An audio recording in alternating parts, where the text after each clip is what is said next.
എല്ലാ വിദ്യാർത്ഥികൾക്കും പുതിയൊരു വീഡിയോയിലേക്ക് സ്വാഗതം. ഈ വർഷത്തെ +1 ഹയർ സെക്കൻഡറി റിസൾട്ട് എപ്പോഴാണ് പ്രസിദ്ധീകരിക്കുക, അതുപോലെ തന്നെ +2 ക്ലാസ്സുകൾ ഈ വർഷം എപ്പോഴാണ് ക്ലാസ്സുകൾ ആരംഭിക്കുന്നത്, അതുപോലെ തന്നെ വിദ്യാർത്ഥികൾക്ക് ഫസ്റ്റ് ഇയർ മാർക്കിൻ്റെ പെർസെൻറ്റേജ്, അത് മിനിമം മാർക്ക് ലഭിച്ചു കഴിഞ്ഞാൽ എത്ര പെർസെൻറ്റേജ് മാർക്കാണ് നിങ്ങൾക്ക് ഉണ്ടാവുക എന്നുള്ളതും, അതുപോലെ തന്നെ വിദ്യാർത്ഥികൾക്ക് അതായത് സെക്കൻഡ് ഇയറിൽ ടോട്ടൽ പെർസെൻറ്റേജ് എത്ര, അതായത് മിനിമം മാർക്ക് ലഭിക്കുകയാണെങ്കിൽ എത്ര പെർസെൻറ്റേജ് മാർക്കാണ് നിങ്ങൾക്ക് ലഭിക്കുക എന്നുള്ളതും, അതുപോലെ തന്നെ വിദ്യാർത്ഥികൾക്ക് അതായത് നിങ്ങൾക്ക് ജസ്റ്റ് ജയിക്കാനായിട്ട്, അതുപോലെ ഡബിൾ പാസ് മാർക്ക് വാങ്ങിക്കാനായിട്ട് എത്ര മാർക്ക് വീതം വേണം, അതുപോലെ തന്നെ സ്കൂൾ ട്രാൻസ്ഫർ ഉണ്ടാകുമോ, അതായത് ട്രാൻസ്ഫർ വഴി അതായത് വിദ്യാർത്ഥികൾക്ക് ട്രാൻസ്ഫർ വഴി സെക്കൻഡ് ഇയറിലേക്ക്, അതായത് +2ലേക്ക് മറ്റൊരു സ്കൂളിലേക്ക് മാറാൻ സാധിക്കുമോ എന്നുള്ളതും വിദ്യാർത്ഥികൾക്ക് ഈ ഒരു വീഡിയോ വഴി മനസ്സിലാക്കാൻ സാധിക്കുന്നതാണ്. അപ്പോൾ വിദ്യാർത്ഥികളുടെ ഈ വർഷത്തെ ഫസ്റ്റ് ഇയർ റിസൾട്ട് ജൂലൈ മാസമാണ് വരിക. ജൂലൈ മാസം ആദ്യ വാരത്തോടെ നിങ്ങൾക്ക് നിങ്ങളുടെ റിസൾട്ട് അറിയാൻ സാധിക്കും. അപ്പോൾ നിങ്ങളുടെ സ്കൂളിൽ ക്ലാസ്സുകൾ ഉള്ള സമയത്തായിരിക്കും ഈ ഒരു റിസൾട്ട് പ്രസിദ്ധീകരിക്കുന്നത്. അതായത് ചിലപ്പോൾ വൈകിട്ട് 5 മണിക്കൊക്കെ ആയിരിക്കും വരാറുള്ളത്. കാരണം ഈ ഒരു വർഷം, അതായത് കഴിഞ്ഞ വർഷത്തെ ഫസ്റ്റ് ഇയർ റിസൾട്ട് വന്നിട്ടുണ്ടായിരുന്നത് ഏകദേശം വൈകുന്നേരം 3 മണിക്കൊക്കെ വരുമെന്ന് പറഞ്ഞിട്ടുണ്ടായിരുന്നെങ്കിലും ഏകദേശം 4 മണിക്ക് ശേഷമായിരുന്നു വെബ്സൈറ്റിൽ പ്രസിദ്ധീകരിച്ചിട്ടുണ്ടായിരുന്നത്. അപ്പോൾ അതുപോലെ തന്നെ ഫസ്റ്റ് ഇയർ റിസൾട്ട് ഈ ഒരു രീതിയിൽ വൈകുന്നേരമാണ് വരാനുള്ള സാധ്യത കൂടുതൽ. അപ്പോൾ അതുപോലെ വിദ്യാർത്ഥികളുടെ +2 ക്ലാസ്സുകൾ എപ്പോഴാണ് ആരംഭിക്കുക എന്നുള്ളത് വിദ്യാർത്ഥികൾ ചോദിച്ചിട്ടുണ്ടായിരുന്നു.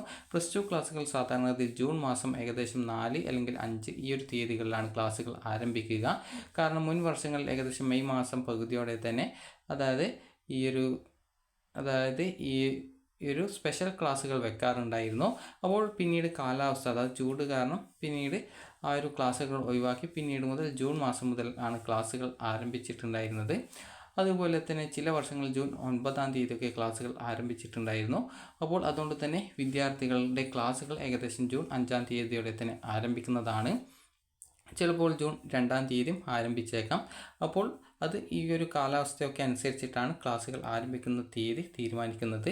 അതുപോലെ തന്നെ വിദ്യാർത്ഥികൾ ചോദിച്ച കാര്യമാണ് ഈ ഒരു +1 ഇംപ്രൂവ്മെൻറ്റ് പരീക്ഷയെക്കുറിച്ച്. അപ്പോൾ +1 ഇംപ്രൂവ്മെൻറ്റ് പരീക്ഷ എന്ന് പറഞ്ഞാൽ നിങ്ങൾ എഴുതിയ പരീക്ഷയിൽ നിങ്ങൾ സബ്ജക്റ്റ് തോറ്റാലും ജയിച്ചാലും നിങ്ങൾക്ക് ഏതെങ്കിലും ഒരു വിഷയം, 1 അല്ല 3 വിഷയങ്ങൾ ഇംപ്രൂവ്മെൻറ്റ് ചെയ്യാം. അതുപോലെ തന്നെ ഏതെങ്കിലും വിദ്യാർത്ഥികൾ ഏതെങ്കിലും 3 പരീക്ഷകളോ അല്ലെങ്കിൽ 2 പരീക്ഷകളോ എഴുതിയിട്ടില്ലെങ്കിൽ ഈ ഒരു 3 വിഷയം ഇംപ്രൂവ്മെൻറ്റ് ചെയ്യുന്നതിനോടൊപ്പം ആ ഒരു എഴുതാത്ത സബ്ജക്റ്റുകളുടെ പരീക്ഷ കൂടി വിദ്യാർത്ഥികൾക്ക് എഴുതാൻ സാധിക്കുന്നതാണ്. അപ്പോൾ ഈ വർഷത്തെ ഫസ്റ്റ് ഇയർ ഇംപ്രൂവ്മെൻറ്റ് പരീക്ഷ നടത്താൻ സാധ്യതയുള്ളത് അടുത്ത വർഷത്തെ +1 പബ്ലിക് എക്സാമിനേഷൻ്റെ കൂടിയാണ്. അപ്പോൾ അതുകൊണ്ട് തന്നെ +1 ഇംപ്രൂവ്മെൻറ്റ്, അതായത് ഇതുമായി ബന്ധപ്പെട്ടുള്ള സർക്കുലർ ഈ വർഷം ഏകദേശം ജൂലൈ ആഗസ്റ്റ് മാസത്തിലാണ് പ്രസിദ്ധീകരിക്കുക. അപ്പോൾ അത് നിങ്ങൾ കറക്റ്റായിട്ട് ശ്രദ്ധിക്കേണ്ടതാണ്. അതുപോലെ തന്നെ വിദ്യാർത്ഥികൾക്ക് സ്കൂൾ ട്രാൻസ്ഫർ ചെയ്യാൻ സാധിക്കുമോ എന്നുള്ളത് ചോദിച്ചിട്ടുണ്ടായിരുന്നു. അപ്പോൾ നിങ്ങൾക്ക് സെക്കൻഡ് ഇയറിലേക്ക് സ്കൂൾ ട്രാൻസ്ഫർ ചെയ്യാനുള്ള അവസരം ഉണ്ട്. അത് എല്ലാവർക്കും ഈ ഒരു അവസരം ഉപയോഗപ്പെടുത്താൻ സാധിക്കണം എന്നില്ല. കാരണം ഓരോ സ്കൂളിലെയും സീറ്റ് വേക്കൻസി അനുസരിച്ചിട്ടാണ് അലോട്ട്മെൻറ്റ്, അതായത് പുതിയൊരു സ്കൂളിലേക്ക് സെക്കൻഡ് ഇയറിലേക്ക് ട്രാൻസ്ഫർ കിട്ടുമോ എന്നുള്ളത് പറയാൻ സാധിക്കുള്ളൂ.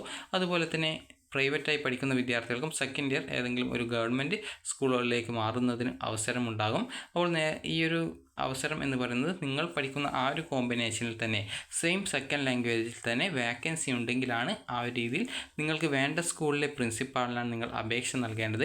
അപ്പോൾ ആ ഒരു സ്കൂളിലെ പ്രിൻസിപ്പാൾ നിങ്ങൾക്ക് അവിടെ സെക്കൻഡ് ഇയറിലേക്ക് അഡ്മിഷൻ തരാം എന്ന്, അതായത് നിങ്ങൾക്ക് ഉറപ്പ് തന്നിട്ടുണ്ടെങ്കിൽ മാത്രമാണ് അഡ്മിഷൻ ലഭിക്കുള്ളൂ. അതായത് അവിടെ വേക്കൻസി ഉണ്ടെങ്കിൽ മാത്രമേ അഡ്മിഷൻ കിട്ടുള്ളൂ, അല്ലാതെ അഡ്മിഷൻ ഈ ഒരു ട്രാൻസ്ഫർ വഴി അഡ്മിഷൻ കിട്ടുന്നതല്ല. അതുകൊണ്ട് തന്നെ നിങ്ങൾക്ക് ഈ ഒരു രീതിയിൽ നിങ്ങൾക്ക് സെക്കൻഡ് ഇയർ മറ്റൊരു സ്കൂളിലേക്ക് മാറണം എന്നുണ്ടെങ്കിൽ നിങ്ങൾ ആ ഒരു സ്കൂളിലെ പ്രിൻസിപ്പാളിനോട് ആ ഒരു കാര്യം പറഞ്ഞ് അവിടെ ആ ഒരു സീറ്റ് നിങ്ങളുടെ കോഴ്സ്, അതുപോലെ തന്നെ കോഴ്സ് കോമ്പിനേഷൻ, അതുപോലെ സെക്കൻഡ് ലാംഗ്വേജിൽ വേക്കൻസി ഉണ്ടോ എന്നുള്ളത് കറക്റ്റായിട്ട് മനസ്സിലാക്കേണ്ടതാണ്.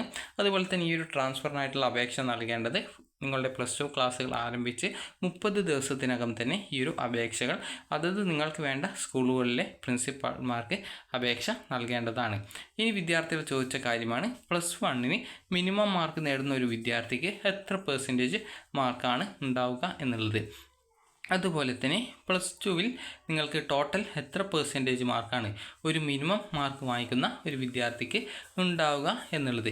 അപ്പോൾ നിങ്ങൾക്ക് +1-ന് ജസ്റ്റ് ജയിക്കാനായിട്ട് വേണ്ടത് 60 മാർക്കിൻ്റെ വിഷയത്തിൽ നിങ്ങൾക്ക് വേണ്ടത് 30 അതായത് 60 മാർക്കിൻ്റെ വിഷയത്തിൽ 18 മാർക്കും അതുപോലെ തന്നെ 80 മാർക്കിൻ്റെ വിഷയത്തിൽ 24 മാർക്കുമാണ് വേണ്ടത്. അപ്പോൾ ഇതിൻ്റെ ഡബിൾ കിട്ടിക്കഴിഞ്ഞാൽ ഡബിൾ പാസ്, അതായത് 2 വർഷത്തേക്ക് വേണ്ട ആ ഒരു മാർക്ക് ലഭിച്ചു കഴിഞ്ഞു. അപ്പോൾ പിന്നീട് നിങ്ങൾക്ക് ആ ഒരു +2 പരീക്ഷകളിൽ നന്നായിട്ട് പഠിക്കുകയാണെങ്കിൽ നിങ്ങളുടെ പേഴ്സൻറ്റേജ് വർദ്ധിപ്പിക്കാനും സഹായിക്കുന്നതാണ്. അപ്പോൾ എങ്ങനെയാണ് നിങ്ങളുടെ ആ ഒരു വർഷം നിങ്ങൾ മിനിമം മാർക്ക് വാങ്ങിക്കുകയാണെങ്കിൽ നിങ്ങൾക്ക് എത്ര പെർസെൻറ്റേജാണ് ഉണ്ടാവുക എന്ന് ചോദിച്ചിട്ടുണ്ടായിരുന്നു. അപ്പോൾ നിങ്ങൾ ഈ ഒരു ഫസ്റ്റ് ഇയറിൽ അതായത് +1-ൽ നിങ്ങൾ ഈ ഒരു അതായത് 60 മാർക്കിൻ്റെ വിഷയത്തിൽ 18ഉം 20 മാർക്ക് നിങ്ങൾക്ക് ഫുൾ സിയും കിട്ടിയിട്ടുണ്ട്. അതുപോലെ തന്നെ ഈ ഒരു 80 മാർക്കിൻ്റെ വിഷയത്തിൽ നിങ്ങൾക്ക് 24 മാർക്കും അതുപോലെ തന്നെ 20 മാർക്ക് ഫുൾ സിയും കിട്ടുകയാണെങ്കിൽ നിങ്ങൾക്ക് മിനിമം നിങ്ങൾക്ക് ഈ ഒരു 18ഉം 24 മാത്രമേ കിട്ടുന്നുള്ളൂ എങ്കിൽ അങ്ങനെയുള്ള ഒരു വിദ്യാർത്ഥിയുടെ ആ ഒരു പെർസെൻറ്റേജ് എന്ന് പറഞ്ഞാൽ ഏകദേശം 46% മാർക്ക് ആ ഒരു വിദ്യാർത്ഥിക്ക് ലഭിക്കുന്നതാണ്. അപ്പോൾ 46 എന്ന് പറഞ്ഞാൽ അതിൻ്റെ 50% ഇല്ല. അതുകൊണ്ട് തന്നെ നന്നായിട്ട് പഠിച്ച് നല്ല മാർക്ക് വാങ്ങിച്ചാൽ മാത്രമേ വിദ്യാർത്ഥികൾക്ക് ഈ ഒരു 50% കൂടുതൽ മാർക്ക് വാങ്ങിക്കാനായിട്ട് സാധിക്കുള്ളൂ.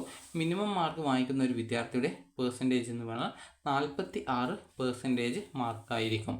അതെങ്ങനെയാണ് കാൽക്കുലേറ്റ് ചെയ്യുന്നത് എന്നുള്ളത് വിദ്യാർത്ഥികൾ ചോദിക്കുന്ന കാര്യമാണ്. അതായത് നിങ്ങൾക്ക് ടോട്ടൽ 6 സബ്ജക്റ്റ് ആയിരിക്കും ഉണ്ടാവുക. അപ്പോൾ 6 സബ്ജക്റ്റിൻ്റെ ടോട്ടൽ എത്ര മാർക്കാണ് എന്നുള്ളത് നോക്കുക. അതായത് 60 മാർക്കിൻ്റെ വിഷയമാണ് എങ്കിൽ അതായത് 60 മാർക്കിൽ നിങ്ങൾക്ക് എത്ര മാർക്ക് കിട്ടുന്നു എന്നുള്ളത് നിങ്ങൾ ജസ്റ്റ് ഒന്ന് ഒരു പേപ്പറിൽ എഴുതി വയ്ക്കുക. ഒരു വിഷയത്തിൽ 60 മാർക്കിൽ നിങ്ങൾക്ക് 18ആണ് കിട്ടിയതെങ്കിൽ അതിനോടൊപ്പം എത്ര മാർക്കാണ് CE ആയിട്ട് നിങ്ങളുടെ റിസൾട്ടിൽ ഉള്ളത്, ആ ഒരു CE മാർക്ക് എത്രയാണ് കിട്ടിയത് അത് ടോട്ടൽ കൂട്ടുക. അപ്പോൾ ഈ ഒരു രീതിയിൽ 6 സബ്ജക്റ്റുകളുടെയും ചില സബ്ജക്റ്റ് 24 ആയിരിക്കും. അപ്പോൾ 24-ൽ എത്ര കിട്ടി അത് കൂട്ടി അതിനോടൊപ്പം CE മാർക്ക് കൂടി കൂട്ടുക. ഇങ്ങനെ ടോട്ടൽ കൂട്ടിയ ശേഷം നിങ്ങൾക്ക് ബാക്കി ഉള്ള അതായത് ടോട്ടലായിട്ടുള്ള മാർക്കിനെ നിങ്ങൾ കൂട്ടുക. അതായത് ടോട്ടൽ മാർക്ക് കൊണ്ട് ഉദ്ദേശിക്കുന്നത് ആ ഒരു വർഷത്തെ ആ ഒരു സബ്ജക്റ്റിൻ്റെ CE ഉൾപ്പെടെയുള്ള ആകെ മാർക്കാണ്. അതായത് 80 മാർക്കിൻ്റെ വിഷയമാണെങ്കിൽ 20 മാർക്ക് CE ഉൾപ്പെടെ ടോട്ടൽ 100 മാർക്കിലാണ് വരിക. അതുപോലെ 60 മാർക്കിൻ്റെ വിഷയമാണെങ്കിൽ 20 മാർക്ക് CE ഉൾപ്പെടെ ടോട്ടൽ വരുന്ന മാർക്ക് എന്ന് പറയുന്നത് 80-ലാണ് വരിക. അപ്പോൾ ഈ ഒരു രീതിയിൽ ഓരോ സബ്ജക്റ്റിൻ്റെയും ടോട്ടൽ മാർക്ക് എത്രയാണോ അതിനനുസരിച്ച് CE ഉൾപ്പെടെയുള്ള ടോട്ടൽ മാർക്ക് എത്രയാണോ അത് കൂട്ടുക. അപ്പോൾ കൂട്ടിയ ശേഷം നിങ്ങൾക്ക് ലഭിച്ചിട്ടുണ്ടായിരുന്ന ആ ഒരു ടോട്ടൽ മാർക്ക്, അതായത് നിങ്ങൾക്ക് ലഭിച്ചിട്ടുണ്ടായിരുന്ന ആ ഒരു ടോട്ടൽ CE ഉൾപ്പെടെയുള്ള ടോട്ടൽ മാർക്ക് എത്രയാണോ അതിനെ നിങ്ങൾ 100 കൊണ്ട് ഗുണിക്കുക. 100 കൊണ്ട് ഗുണിച്ച ശേഷം നിങ്ങൾ ആകെ മാർക്ക് അതായത് ആകെ സബ്ജക്റ്റുകളുടെ മാർക്കിനെ കൊണ്ട് ഹരിക്കുക. അപ്പോൾ ഹരിച്ചു കഴിഞ്ഞാൽ നിങ്ങൾക്ക് എത്ര പെർസെൻറ്റേജ് മാർക്ക് ഉണ്ട് എന്നുള്ളത് മനസ്സിലാക്കാൻ സാധിക്കുന്നതാണ്. അതുപോലെ തന്നെ ഇതേ രീതിയിൽ തന്നെയാണ് +2-ൻ്റെ മാർക്കും നിങ്ങൾ കാൽക്കുലേഷൻ ചെയ്യേണ്ടത്. അപ്പോൾ +2-ന് നിങ്ങൾക്ക് സെപ്പറേറ്റ് ആയിട്ടാണ് ചെക്ക് ചെയ്യുന്നതെങ്കിൽ ഇതേ രീതിയിൽ തന്നെ പ്രാക്ടിക്കലിൻ്റെ ഉൾപ്പെടെ മാർക്ക് കൂട്ടിയിട്ട് നിങ്ങൾക്ക് ചെയ്യാവുന്നതാണ്. അതേസമയം +1 +2 ടോട്ടലായിട്ട് എത്ര മാർക്ക് കിട്ടി എന്നുള്ളത് നിങ്ങൾ നോക്കുക. അപ്പോൾ നോക്കുന്ന സമയത്ത് 1200-ലാണ് ടോട്ടൽ മാർക്ക് വരിക. അപ്പോൾ 1200-ൽ മാർക്ക് വരുന്ന സമയത്ത് അതിനെ ആ ഒരു 100 കൊണ്ട് ഗുണിക്കേണ്ടതുണ്ട്. അപ്പോൾ നിങ്ങൾക്ക് അതായത് ഒരു മിനിമം മാർക്ക് വാങ്ങിക്കുന്ന ഒരു വിദ്യാർത്ഥിക്ക് 600 മാർക്കോളം 2 വർഷം കൂടി ടോട്ടൽ നോക്കുന്ന സമയത്ത് ലഭിക്കും. ഇങ്ങനെ വരുന്ന സാഹചര്യത്തിൽ ആ ഒരു വിദ്യാർത്ഥിക്ക് മിനിമം മാർക്ക് നേടിക്കാനുള്ളത് 18 മാർക്ക് തന്നെ വാങ്ങിച്ചു കഴിഞ്ഞാൽ ആ ഒരു വിദ്യാർത്ഥിക്ക് 50% മാർക്ക് തന്നെ ലഭിക്കുന്നതാണ്. അതായത് ലാബിന് മിനിമം 30 മാർക്കെങ്കിലും അതുപോലെ തന്നെ CE 20 അതുപോലെ എഴുത്ത് പരീക്ഷയിൽ 18 അല്ലെങ്കിൽ 24 മാർക്ക് നേടുന്ന ഒരു വിദ്യാർത്ഥിക്ക് ആ ഒരു +2 ടോട്ടൽ +1 +2 ടോട്ടൽ നോക്കുന്ന സമയത്ത് 50% മാർക്കാണ് ഉണ്ടായിരിക്കുക. ഇതിൽ കൂടുതൽ നന്നായിട്ട് പഠിക്കുന്ന ഒരു വിദ്യാർത്ഥിയാണെങ്കിൽ ഇതിൽ കൂടുതൽ മാർക്ക് വാങ്ങിക്കാൻ സാധിക്കും. അപ്പോൾ അതുകൊണ്ട് തന്നെ വിദ്യാർത്ഥികൾ നിങ്ങൾ +1-ന് നന്നായിട്ട് പഠിച്ചിട്ടില്ല എങ്കിലും +2-വിൽ നന്നായിട്ട് പഠിച്ച് നല്ല മാർക്ക് വാങ്ങിക്കാനായിട്ട് ശ്രദ്ധിക്കുക. അപ്പോൾ നിങ്ങൾക്ക് ഈ ഒരു വീഡിയോ ഉപകാരപ്രദമായിട്ടുണ്ടെങ്കിൽ ലൈക്ക് ചെയ്യുക, ഷെയർ ചെയ്യുക. അതുപോലെ നിങ്ങളുടെ പെർസെൻറ്റേജ് കണ്ടുപിടിക്കാൻ സിമ്പിളാണ്. നിങ്ങൾക്ക് ആകെ ലഭിച്ചിട്ടുള്ള CE ഉൾപ്പെടെയുള്ള മാർക്ക് കൂട്ടിയ ശേഷം ആകെ ആ ഒരു സബ്ജക്റ്റിന് CE ഉൾപ്പെടെ വരുന്ന മാർക്കിനെ കൊണ്ട് അതായത് ആ ഒരു മാർക്കിനെ കൊണ്ട് ഹരിച്ച ശേഷം നിങ്ങൾക്ക് അതിനെ കിട്ടുന്ന തുകയെ 100 കൊണ്ട് ഗുണിച്ച് കഴിഞ്ഞാൽ നിങ്ങൾക്ക് എത്ര പെർസെൻറ്റേജ് ആണെന്നുള്ളത് കറക്റ്റായിട്ട് മനസ്സിലാക്കാൻ സാധിക്കുന്നതാണ്. അപ്പോൾ ഈ ഒരു വീഡിയോ നിങ്ങൾക്ക് ഉപകാരപ്രദമായിട്ടുണ്ടെങ്കിൽ ലൈക്ക് ചെയ്യുക, ഷെയർ ചെയ്യുക. Thank you for watching.